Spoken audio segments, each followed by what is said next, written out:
جب آپ معراج پہ گئے تو آپ نے اللہ سے عرض کی، یا اللہ ابراہیم علیہ السلام آپ کے خلیل تھے، اور موسیٰ آپ کے کلیم تھے، اور داؤد کے لیے لوہا نرم، اور سلیمان کے لیے ہوا تابع، اور عیسیٰ علیہ السلام کے لیے مردے زندہ، تو میرے لیے کیا ہے؟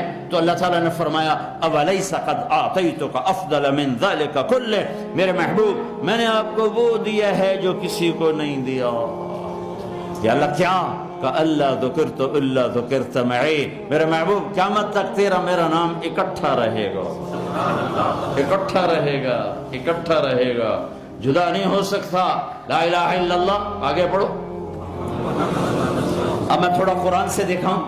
براءۃ من اللہ ورسولہ، اللہ رسول، اذان من اللہ ورسولہ، اللہ رسول، سیؤتینا اللہ من فضلہ ورسولہ، اللہ رسول، لا تخونوا اللہ والرسول، اللہ رسول، تؤمنون باللہ ورسولہ، اللہ رسول، من یعص اللہ ورسولہ، اللہ رسول، من یحادد اللہ ورسولہ، اللہ اور رسول، من یشاقق اللہ ورسولہ، اللہ اور رسول۔ میں نے جلدی میں جو آتے میرے ذہن میں آئیں میں نے آپ کو سنا دی۔ قرآن بھرا پڑا ہے اللہ رسول، اللہ رسول۔ اے ریڈنگ سے لے کر آخری کنارے تک رہنے والے انسانوں، اگر اللہ کے خزانوں سے نفع اٹھانے ہیں محمدی بن کے دکھا دو۔ جتنی طلب تمہیں برٹش پاسپورٹ کی ہے نا، اتنی تم اللہ کے نبی کی کرو تو جنت واجب ہو جائے تمہارے۔